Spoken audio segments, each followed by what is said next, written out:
more transparent, accessible, and accountable for 2022. I'm Paul Smith, Senior Vice President of the Campaign Legal Center, or CLC, and thank you all for joining us. CLC is a national organization, nonpartisan, that works to advance democracy through law at the federal, state, and local levels. We fight for every American's right to participate in the democratic process. We believe our democracy should be transparent, accountable, and inclusive. Ethics commissions serve a vital role in democracy by upholding transparency principles and administering various laws and rules intended to preserve the public's trust in government. When public officials are well informed of the laws that govern their public service, and when the public has full access to information about their public officials, government can be held accountable, and the public's trust grows. Ethics commissions have been a staple of American democratic accountability for more than 50 years. Today, 46 states and numerous cities across the country have formed ethics commissions to promote voter confidence in policymakers and government institutions. However, in recent years, these commissions must navigate new challenges of finding ways to make their work more transparent and accessible for the public, government officials, journalists, and other stakeholders. CLC recently released the report, Top 10 Transparency Upgrades for Ethics Commissions, to help them address these challenges and implement new innovative solutions. You can access the report on our website with a link provided in the comments section. Today, CLC experts and members of ethics commissions will discuss how commissions are heading into this new year with new approaches to fulfilling their missions. Now, I'd like to turn it over to our moderator for today, Kedrick Payne, Senior Director of Ethics, CLC, to introduce the members of today's panel. Thank you, Paul. Thank you so much for kicking us off. We are so happy to have so many people join today. I think you're in store for a very good and intriguing conversation. But before I get started, I want to just first do some housekeeping items. In your comment section on YouTube and Facebook, you can insert any question that you may want to ask, and we will have a question and answer period after the panel discussion. We will try to get to every question possible, but if for time constraints we're unable to, feel free to send us a question after the end of the broadcast. You can email that to us. If you are part of the media, you can email media@campaignlegal.org. Or if you are part of the public, you can email info@campaignlegal.org. So media@campaignlegal.org for the media and info@campaignlegal.org for the public. Now let me turn to our panelists and introduce you to who we have for you. First, we'll start with Delaney Marsco. Delaney is Senior Legal Counsel here at Campaign Legal Center, where she focuses on government accountability, government ethics, and transparency at the federal, state, and local levels. Next, I'd like to welcome Ross Armstrong. He's Executive Director of the Nevada Commission on Ethics. Before joining the commission, Ross was a special prosecutor and general agency attorney at the Nevada Attorney General's Office. He also held administrative positions at the Nevada Department of Health and Human Services. Next, we are proud to introduce Jeff Mangan. Jeff is the Commissioner of Political Practices for the state of Montana.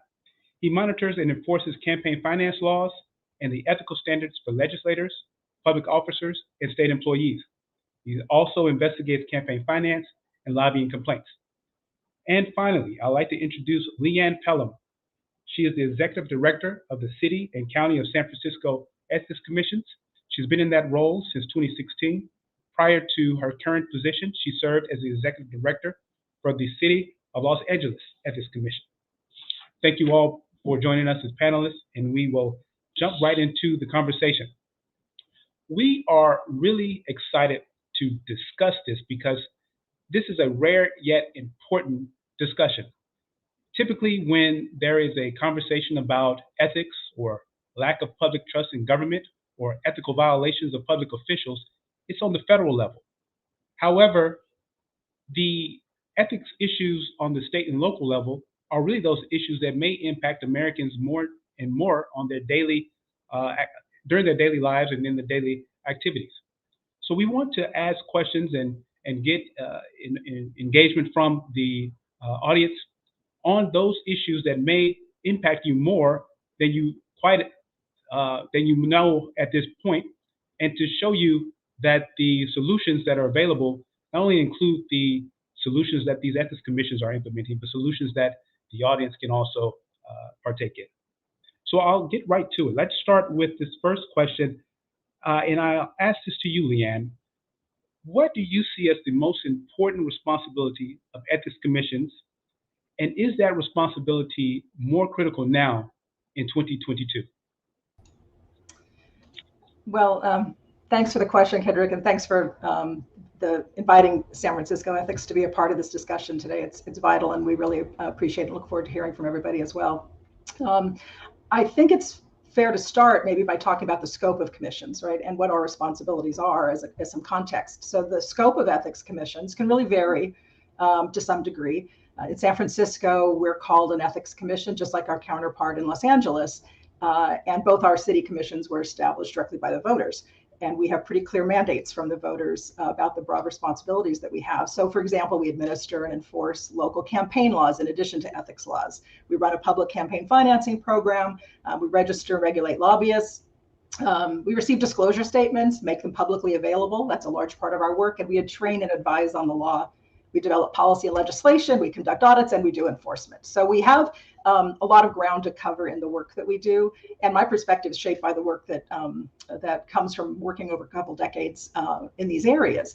I think our most important responsibility has always been and still is the thing that drives this work most fundamentally. And that's really our duty to help equip the voters so that they can have the essential information and tools they need to effectively engage in our democratic systems of governance, in campaigns, and in monitoring accountability for governmental decision making. So, for example, ensuring meaningful public transparency about money in politics, how private interests might come to bear on actions of public decision makers, providing accountability for compliance with the laws. We do that through our audits and enforcement, and doing our part to ensure that the laws are strong and workable and enforceable in the first place, that compliance support's available to folks and the training's out there so that we can hold people accountable when they do step outside the law. So together, I think this work and promoting those tools to help the public be informed and engaged is really the way to help sustain a culture of accountability that in turn sustains public trust. It's necessary for people to engage effectively. So clearly, I think at a time that we've seen over the last several years where there's been such division in our civic life around the country, and where trust in governmental decisions really has truly life or death consequences, it's more important than ever, I think, that ethics commissions are doing this work and doing it as effectively as possible. Thank you, Leanne. And that's it makes sense that it's you're focusing on equipping the voters with the information that they need to make the most important decision, which is choosing their elected officials. Jeff, what is your perspective on this? Oh, yeah. Thank you, Kendrick, and thanks for having Montana be part of this discussion. We certainly appreciate that. Like Leanne, we are not a commission. Unlike Leanne, we are not a commission. We're a commissioner of political practice. There's only one commissioner. That's myself, and a small office of 6 that covers a lot of the same things Leanne just talked about. Campaign finance for all state elected officials, all the way down to local school boards. And as you can imagine, Montana is a fairly large state, a lot of smaller communities, and we're responsible for the campaign finance and practices of all those individuals that choose to run for office and then are elected to office. We're also responsible for the lobbyist and principal reporting before the Montana legislature and their disclosures, as well as the ethics of all state officers, public officials, and state employees, with the exception of local public officials. Those folks are covered by their local county attorneys. We see the same things, the same ideals that Leanne just talked about. I think it's very important that we ensure confidence in our office, our system, our processes, and our people. We have to make sure that we remain independent and that people see that we're applying the law fairly and the rules fairly. We have to ensure that everything that comes in our office is accessible to the public. We share information routinely. We want to make sure they understand how they can gather information from the Commissioner of Political Practices office. And we do a lot of personal contact, not only with voters and the citizens of the state of Montana, but we also work real closely with candidates and the local officials that we spoke of. Finally, I think we have to have a comfort level with the systems that we have. We want to make sure citizens aren't afraid to visit our databases and find the information that they're looking for. That's been a key for us, that they understand that it's their system and it's theirs to use, and we want to make sure that they're comfortable doing that. Finally, we've seen, we work very closely with, say, election officials across the state of Montana. And we've seen some of the issues that not only in Montana, but nationwide, that election officials have gone through this past year. So I think it's very important that we ensure that confidence with the folks that we serve, and that they have confidence in our office and the processes that we use. And I want to dive a little deeper into that. So with the responsibility that you're focusing on being to ensure confidence in your system and in your office, are there any unique challenges that you are seeing now that didn't exist just a few years ago, for you, in order for you to fulfill that responsibility? I think anymore, I see it in social media and other places. I think there's a level of hesitance because of misinformation and disinformation. And rather than, I think before, I honestly believe before people had trusted in government service and what government did.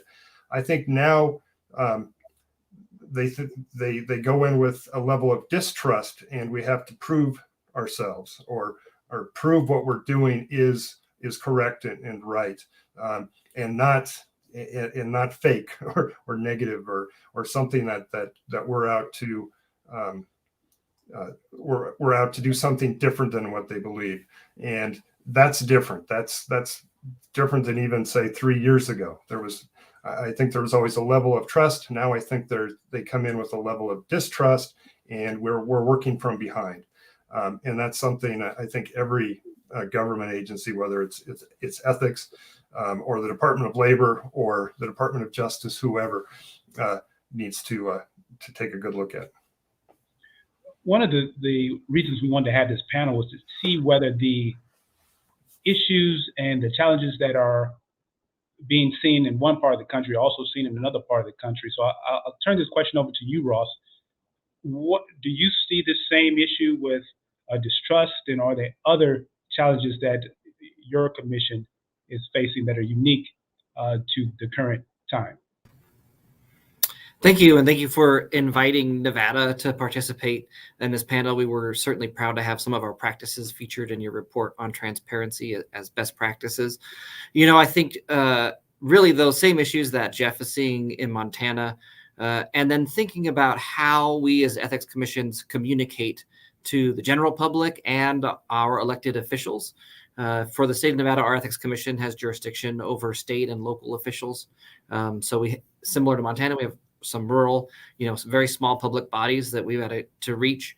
And I think the silos of where folks are getting their information is a challenge, and the way that just individuals are getting their information is a challenge in terms of catching up with modes of communication, whether that's through social media or tailoring our educational outreach to the way that new generations of public officials and the public are digesting that information. I think we're past the days of the best way to get the communication out there is to put on an hour lecture in a public hall, a city hall somewhere, and talk about ethics. You got to be thinking about ways to break through all the noise that is out there and get public officials to be thinking about ethics on a regular basis. And so I know here in Nevada, we don't have dedicated communication staff. We have got just enough staff to get the main job done. So how do we think about innovative ways to communicate and be transparent using those new forms of communication to actually be effective in getting that message about what we're doing, so that we can build that faith, not only in our own ethics commission, but in building that faith, the public's faith in our governmental agencies.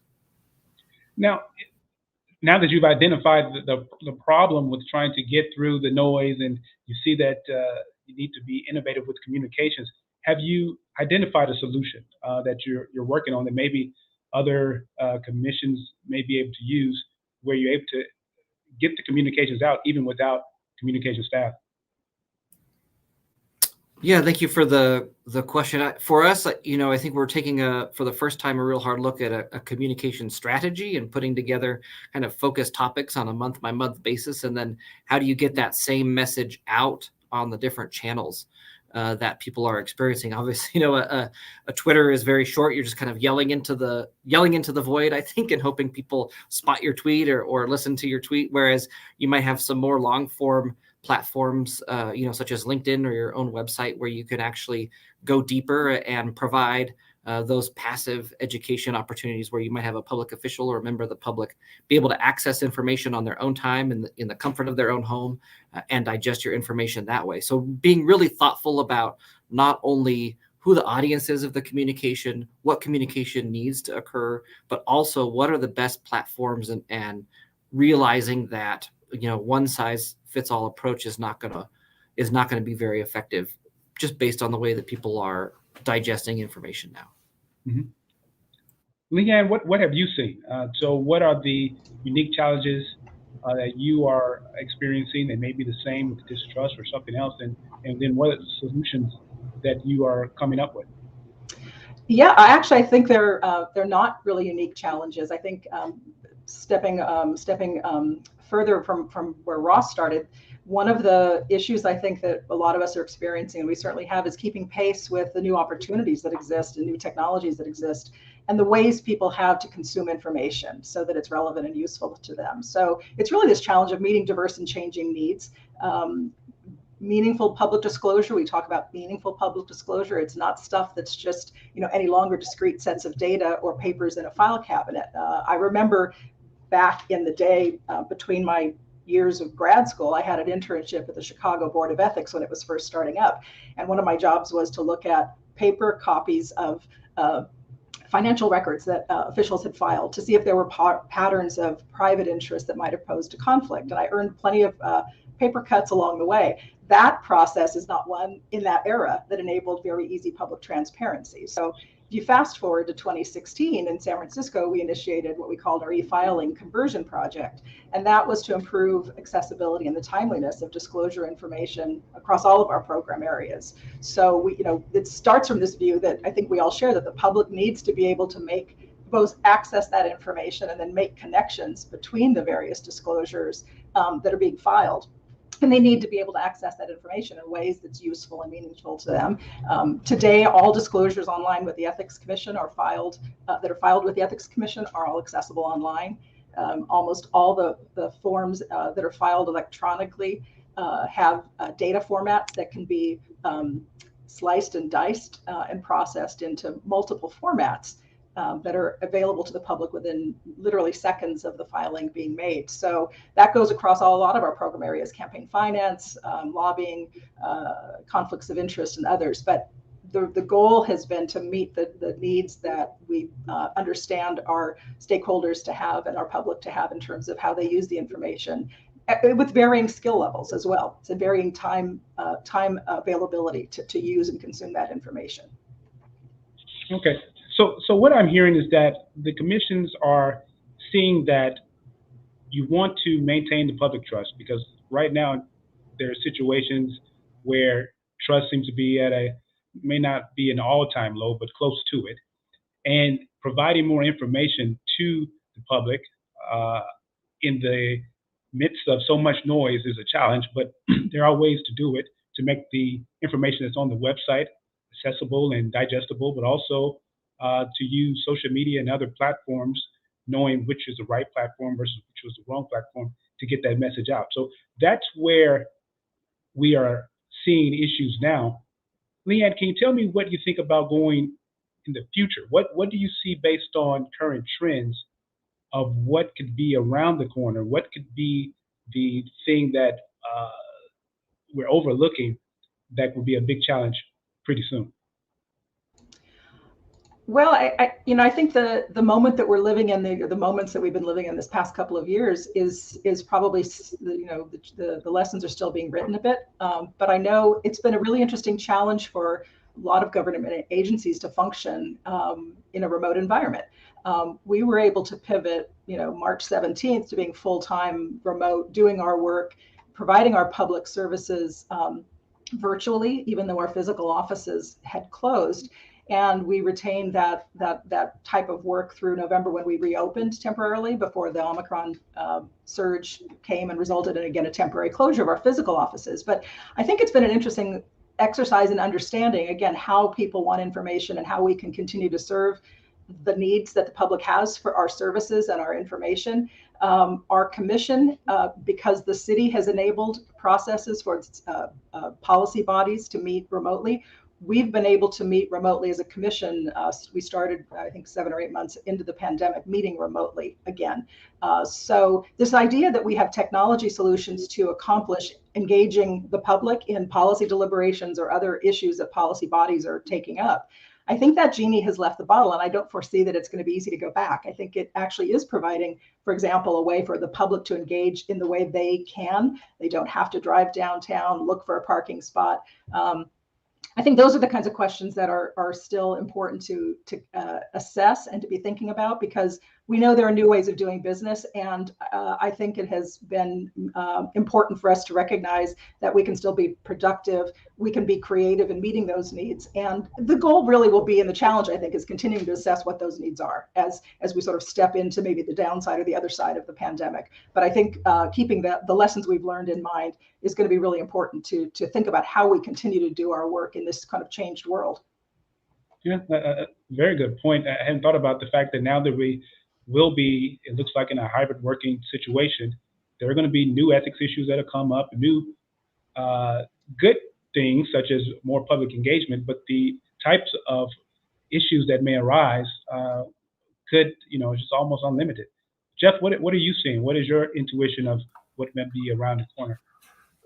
Well, I'll be very specific and kind of go into the weeds, particularly since we may have many campaign finance and ethics professionals listening to this today that I may need to reach out to because of some issues. But I think with the increase in campaign finance funding and spending and the large amounts of money that are out there has led to more complex funding or fundraising mechanisms used by candidates and committees.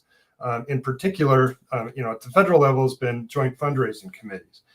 And they were just introduced in the state of Montana during the last legislative session a few months ago, and are now in the process of becoming part of our fabric. In doing that, those type of mechanisms involve multiple candidates, multiple committees, and it's going to create a few new obstacles for a small office like ours in a state that's vast like Montana. And it may make for some interesting reporting and disclosure challenges within our system. And that's where we're kind of focusing on now is what do we need to do to make sure that knowing there's going to be a large amount of money coming through mechanisms like joint fundraising committees, that we are getting the information from them and making sure they're reporting correctly so the citizens of Montana understand what's happening and why these mechanisms are here and who's benefiting. And then on the flip side of that, and you know, be an optimist and hope for the best, but you know, new mechanisms sometimes bring in bad actors and other concerns that, of course, that we need to be aware of and stay on our radar and you know, maybe look for things that we hadn't looked for in the past. You know, we're concerned, again, into the weeds about coordination and candidates who haven't been able to work in a coordinated effort because of Montana's low campaign finance limits with certain committees and other candidates. And we expect this to potentially cause some issues that we'll need to be on top of and be aware of and make sure that the citizens of the state of Montana, again, have confidence that we are providing the information that they need and that both the candidates and committees are doing what they're supposed to do under the law and under the rules set forth through the Commissioner of Political Practices Office. So that's something we're doing right now and we'll be doing for the next few months. And I expect to be reaching out to my colleagues across the country with questions and hopefully receive some feedback. And it's, you know, situations like this and discussions like this that make me feel much more comfortable that that we can engage with our fellow states and understand what they're doing and how they're dealing with that, and put some of those same best practices to use here. Yeah, well, that's great to hear that you see this issue coming down the pike, and then you know to reach out to other commissions, because what is new for one state can be old for another state, and it's easy for lessons learned in one jurisdiction to be helpful for other jurisdictions. So that's one of the reasons why we wanted to have this discussion, is so that best practices can be shared across the board. And that brings me to you, Delaney. I know that you worked on a project to provide similar lessons learned and solutions across different ethics commissions. Can you tell us a little bit more about that? I would love to. Great to have everyone on the call today. Thank you for sharing all of your perspectives. Yeah, so I'd love to share a little bit about our new report, CLC's top 10 transparency upgrades for ethics commissions. And our analysis was designed to provide state and local ethics commissions with innovative, proven transparency solutions that would increase the effectiveness of their ethics programs. Specifically, we highlighted transparency upgrades that ethics commissions have actually used to better their engagement, education, and enforcement functions, and that they see as tools that really help increase the public's trust in their ethics commissions. And we approached this report from the perspective of CLC, a group that constantly utilizes and interacts with the information that ethics commissions work so hard to compile and put out to the public. And so we thought about what we have found most useful and engaging through our work, and we interviewed 9 ethics commissions that we identified as exemplifying each of the tools that we highlight in the report, and who really have on-the-ground perspective for how these tools can be implemented, how they really work day to day, and the challenges that come along with implementing these tools. And I'll just shout out the 9 ethics commissions really quick. So we interviewed the California Fair Political Practices Commission, the Hawaii State Ethics Commission, the Los Angeles City Ethics Commission, the Montana Commissioner of Political Practices, Jeff, the Nevada Commission on Ethics, Ross, the New Mexico State Ethics Commission, the New York City Conflicts of Interest Board, the Ohio Ethics Commission, and the San Francisco Ethics Commission, Leanne. And the report covers a wide range of transparency tools, but all of them were selected for inclusion in the report because they've shown to be effective at increasing transparency and accessibility. And they're relatively simple and inexpensive to adopt. And so we really hope that the report can be used as a tool and also a way to facilitate collaboration across the country, across ethics commissions.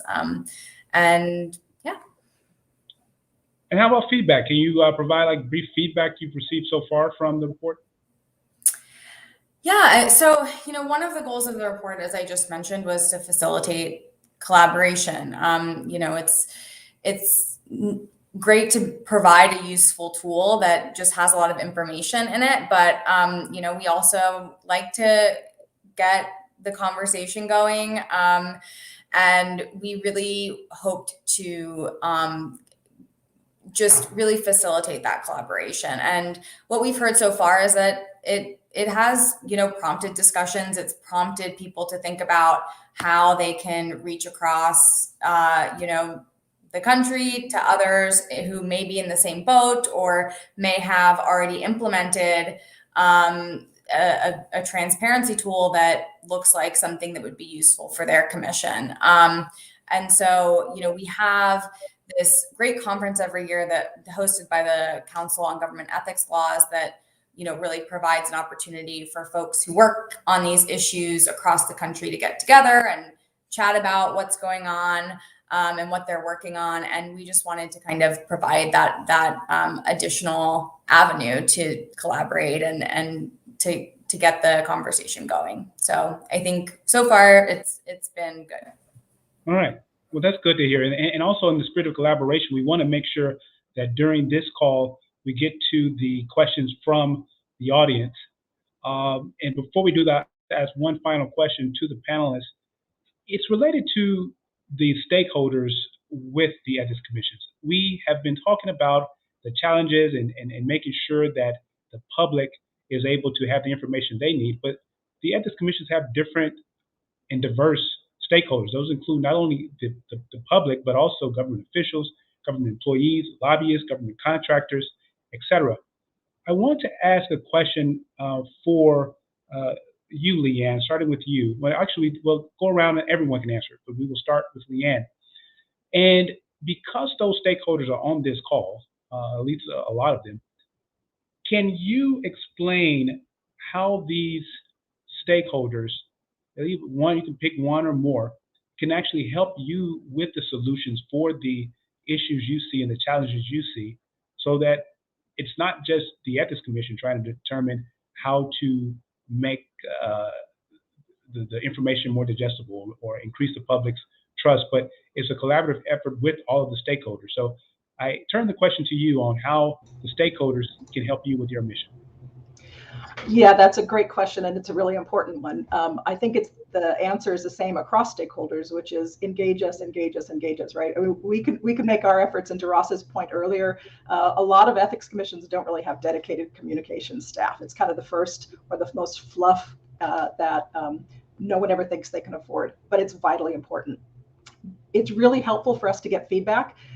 If you're somebody who is trying to comply with the requirements, to help us know if the systems we give you to comply and work with you to comply are working. Are they useful to you? And if they're not useful to you, tell us please how we can make them more effective, because our systems are important, but they're only as effective if people are able to use them. So we love hearing from you. We do make change based on what you tell us, and that's important to us. So please let us know. If you're a member of the media and you are digesting or consuming information or trying to figure out, what is the latest information about how much people are spending money, raising and spending money to affect the school board recall in San Francisco, call us. We have data, we have dashboards, we have visualizations that can help you follow that information. And if it's not working or if it needs to be simpler, or let us know, because that will be something that will really help us improve all of that information to make it easier to digest and to access. So I think it's critical to keep those thoughts in mind. Give us your feedback. We have ways to do it. You can email us, you can call us, you can hit the little green feedback icon on every web page to say, was this helpful? And tell us what wasn't helpful, or tell us what was. That's impactful. So we appreciate that. Thank you, Leanne. We'll turn to you now, Ross. Yeah, I think Leanne's message of engagement is key, and thinking about ways to amplify those educational messages that we have. I think a lot of ethics agencies, due to the nature of the work, are somewhat kind of on a little island, right? And so if there are any ways that our stakeholders can help build those meaningful bridges to the communities that we're serving, to the governments we're serving, to think about ways that we can be more helpful to public officials and the public, and be transparent, and that feedback in terms of adjusting our messaging and our resources or our tools. And in some cases, right, providing feedback that the ethics provisions we have aren't strong enough and need to be changed, and work with us in advocating for those stronger changes to the ethics law to help, again, rebuild and enhance that public trust in government, I think is really key. Even though I think we're on islands, we're all, from my experience so far, very willing to go out and help do that education piece and provide that information. And so that engagement that Leanne talked about, I think, is critical. And most ethics commissions, if not all, I think would be more than happy to engage where the need is. And I think having our stakeholders help us identify where that need is can be critical. I think another thing is we focus on enforcement, and a lot of times the bad actors get a lot of the attention. And so maybe there are some creative ways that we can be rewarding or recognizing those actors out there that are acting in an ethical way. We have plenty of public servants that are out there adhering to ethics laws and being examples of good ethical stewards of their positions. And we may not be in the best position as ethics commissions to be doing that, but certainly advocates and other groups can come up with, I think, creative ways to recognize those actors who are acting ethical out there. All right. Thank you, Ross. And Jeff.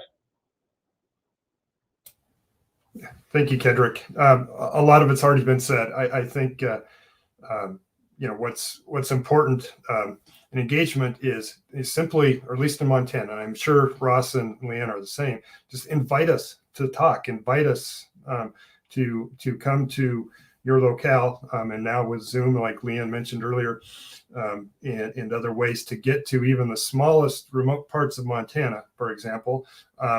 We can talk to those community leaders, those community elected officials about ethics and campaign finance and those type of things that are important to what we do, and that they're reaching out says that they're important to them as well, and their local citizenry. So nothing. I enjoy, the favorite part of my job is going out and talking with local county commissioners and local city councils and small town councils and those type of things, and making sure that they understand, like Ross just said, that they're not alone out there.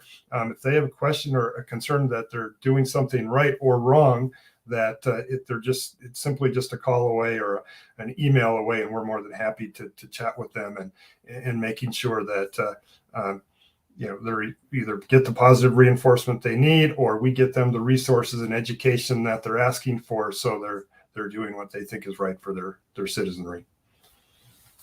All right. Thank you all for that. I hope that the audience, we had almost 200 or so RSVPs, realize this is their homework. This is how you can engage the ethics commissions and have a part in the collaborative effort to make a government more accountable, more accessible, and build public's trust. I will turn now to the questions and see if we have any questions from the audience.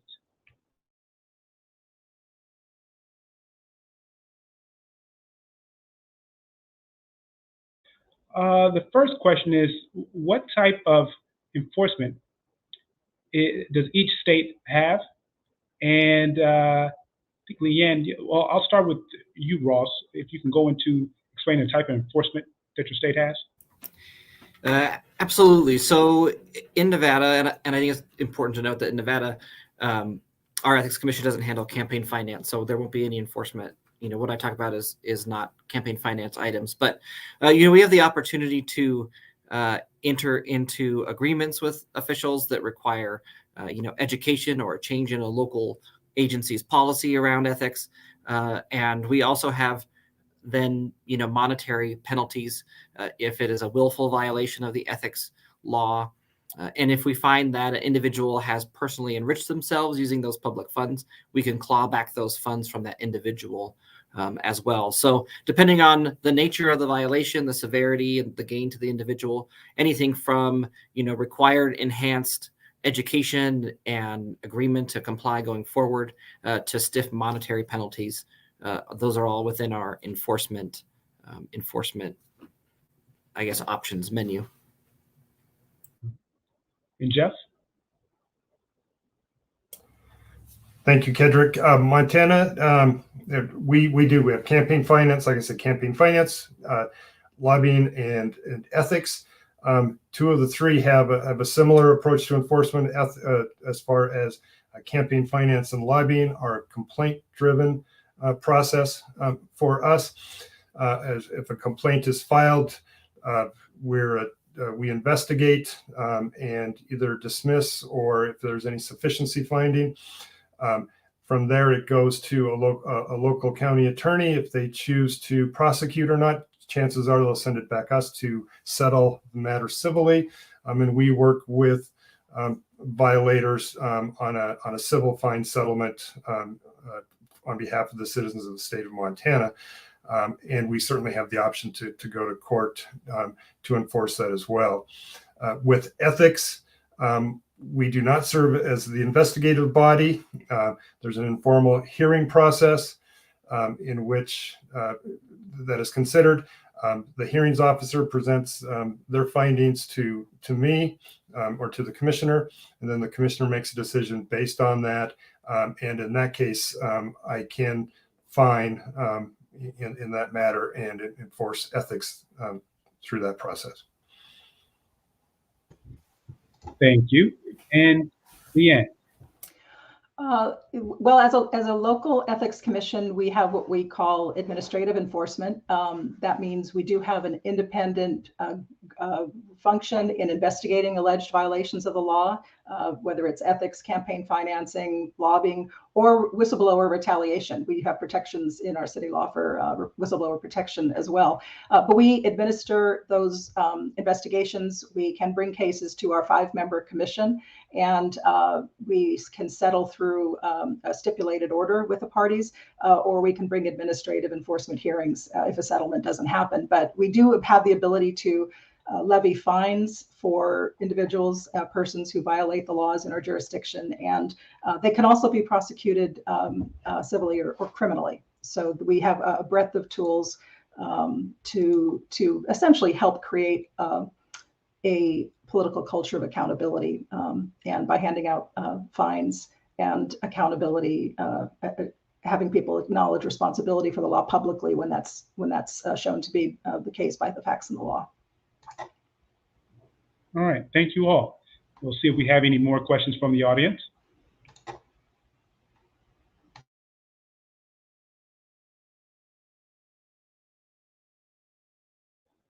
So the question is, since much of the information about campaign finance and ethics reaches the public through media sources, what are your best strategies to effectively communicate often complex material to reporters? And we'll start with you, Leanne. 2 words: data visualization. We've got some really great folks on our team who think about showing what the data looks like, not just volumes of data on spreadsheets. I think that's something that we have found, that people have found, reporters and others have found to be helpful. So for example, if you go to our website and you want to see that school board recall example I mentioned, you can go to a page that shows campaign finance disclosures, where you can look at individual statements filed by committees. You could download those statements. You could go to open data and download the entirety of the data sets. Or you could look online and click through a series of tabs and see how that data is visualized. Where in San Francisco are the contributions coming from, for example? So trying to even bring it down to that granular level of zip code. Showing the information as a way to start engaging with it more, we think is something that has been useful based on comments and feedback we've received. And Jeff and Ross, I don't know if either of you want to take that question. Just quickly, it's a good question, Kedrick. One of the benefits of being a lone commissioner and a small office is that we can share that information with reporters and the media fairly quickly. We know most of them. They know most of us. They know where our office is located. Quite often, they're the first ones to read through all the new materials that we put out as far as how to use a database or the updates on those type of things. So it's been beneficial that way that our size can assist us in making sure that information is communicated effectively through the media. And I'll just, in Nevada, I think we're trying to get that first step where we're trying to make sure that our media partners know that the commission is doing work on a regular basis. And so we've started, a monthly press release that outlines the cases that were handled, the results, and what we did during that month's commission meeting, just so there's that general information, and then they can reach out if they have additional questions. Some months are more active than others, but just making sure that our media folks are aware that a meeting occurred and that there's work being done in some of our administrative, not in a public meeting setting actions that we take place. So doing that monthly outreach to say, hey, this is what we've done this month. If there's information about a particular case or action that the commission is doing, feel free to reach out, and we're happy to engage you and provide you the information that you need as a media partner to be able to successfully convey what is going on to the public. Well, I like this. I like these questions that we are receiving, and it shows the engagement that the commissions are saying that they want to see from stakeholders. Any more questions?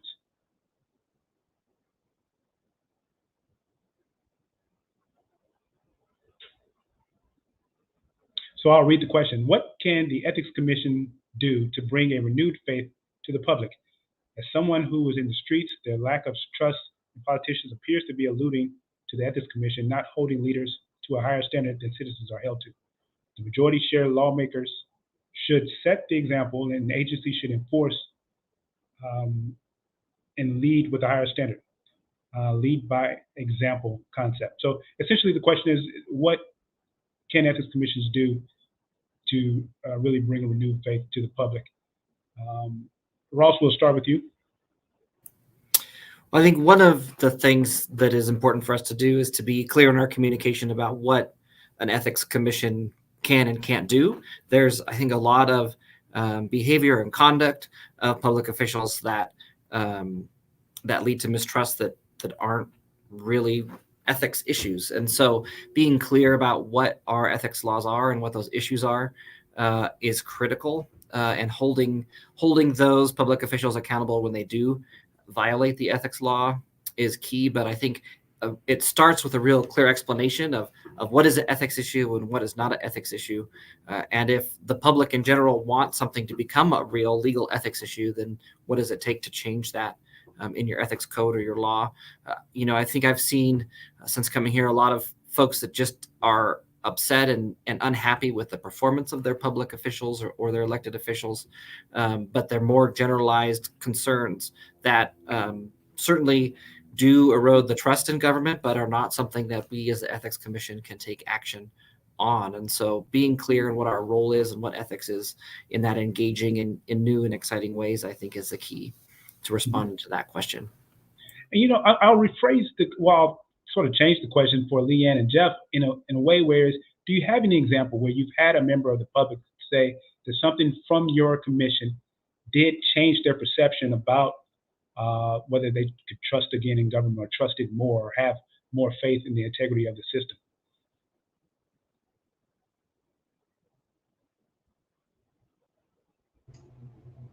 Did you want me to start with that?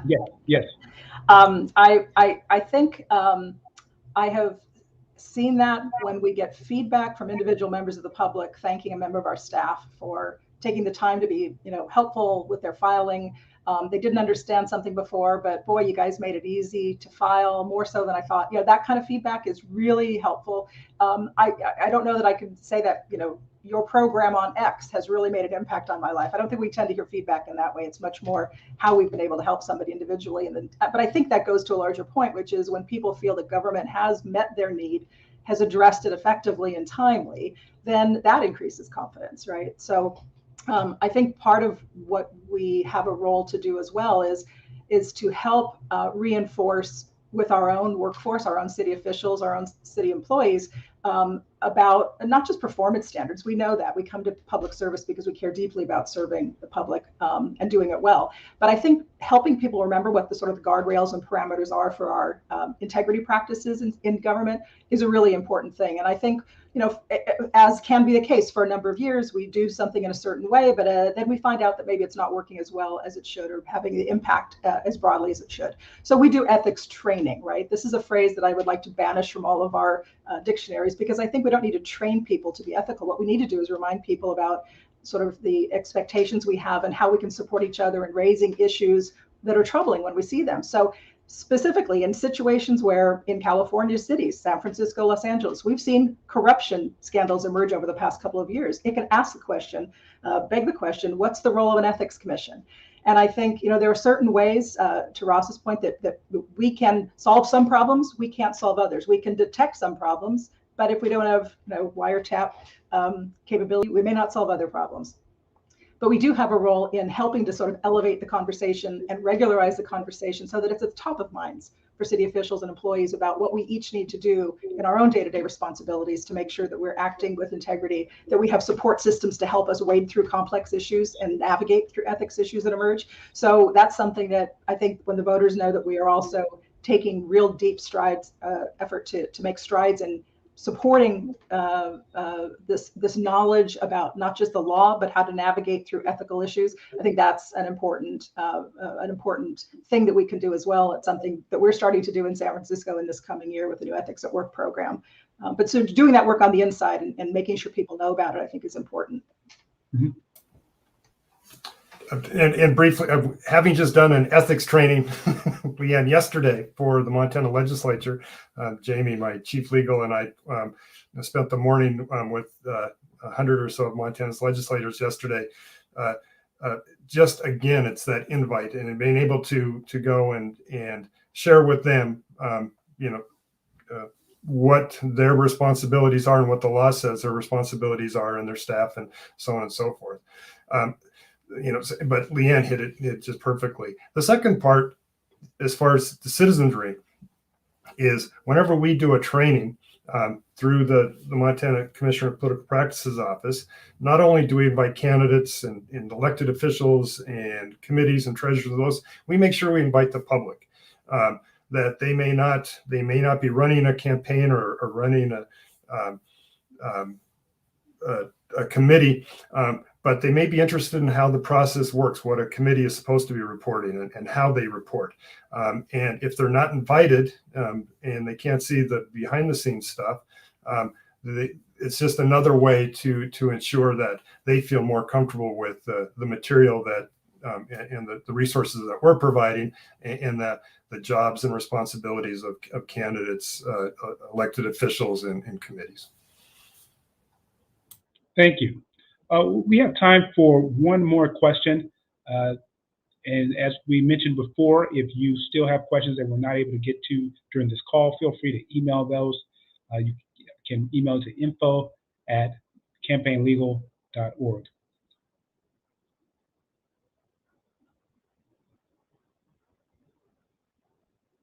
So the question is, I chair a municipal ethics board, a volunteer appointment, about ethics compliance. Information about ethics compliance is abundant, but we are good general educational training resources for ethics board members themselves. What are good? Okay, so let me rephrase that. Essentially, the question is, what are the good general educational resources for ethics board members to have just for themselves? And Ross, do you have any comments on that?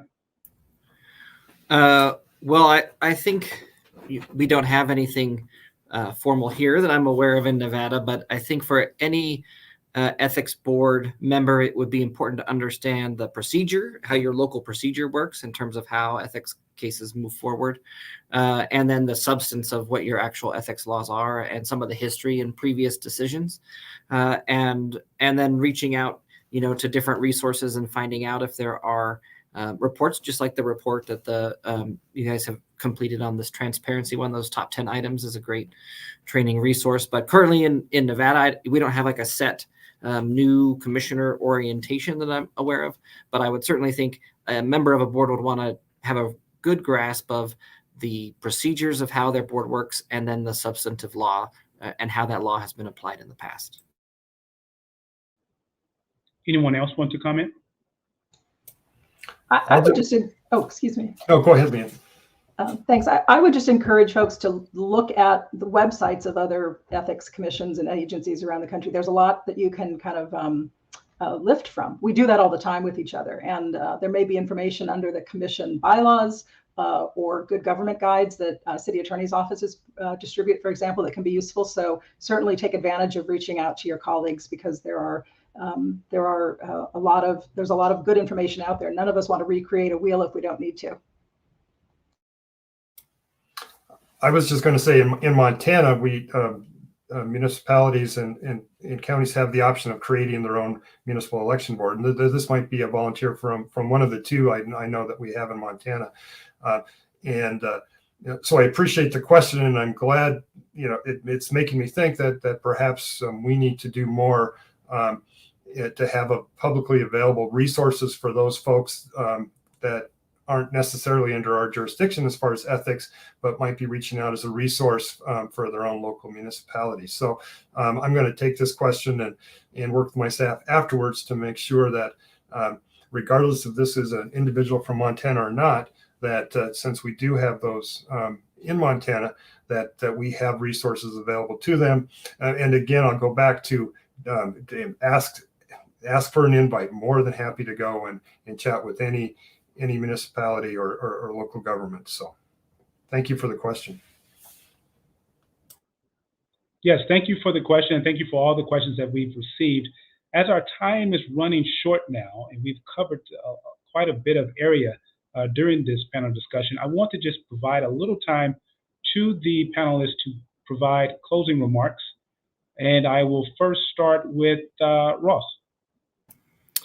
Well, I just, again, want to, in closing, thank the Campaign Legal Center for inviting us to this panel today and for featuring us in the report of those transparency measures, and continuing to engage ethics commissions and stakeholders in a conversation about how we can be doing our job better to meet the needs of the folks we serve. And so thank you again for having us. And I am excited to see the engagement you had throughout this entire format. Thank you, Ross. It was a pleasure to have you. Jeff. Thank you, Kedrick. And again, thanks to CLC and my fellow webinar members here in Delaney. It's been a pleasure the last couple of days preparing for this. Again, we were just thrilled that we were included in your top 10 transparency issue. And it just makes us feel good that the things that we're doing are being noticed by folks, and it gives us the ability to continue to look for better ways to ensure the public is receiving the information, and we need to continue to always do a better job of how we can do our jobs better and listening to folks but again, thank you so much. And I'll be in touch with Leanne and Ross on a couple of different issues. And the CLC, as always, thank you for all your hard work. Thank you. And Leanne? Thanks, Kedrick. I would echo the comments of my co-panelists here. This is such an important opportunity to be able to engage on these issues, and we appreciate the work that CLC did on the most recent report, and we're glad to be a part of it. I think that just the two thoughts that I would want to leave as parting thoughts this morning is again, what a reminder this kind of conversation is about the shared purpose that we all have as ethics commissions and people who are engaging regularly with ethics commissions to do the work that we have in front of us. And it's that accountability and equity aren't advanced when the public loses faith in the legitimacy of government and then opt out of participating, right? We know we need that participation, and it's really our job to try and keep helping and promote that as effectively as we can with the resources that we have and the will that we have to do that. There's a lot of will in this virtual room to have that done. But I think the last thought I would also share is from our one of our commissioners who's concluding his term just last week, James Bell, who was a founding president of the W. Hayward Burns Institute.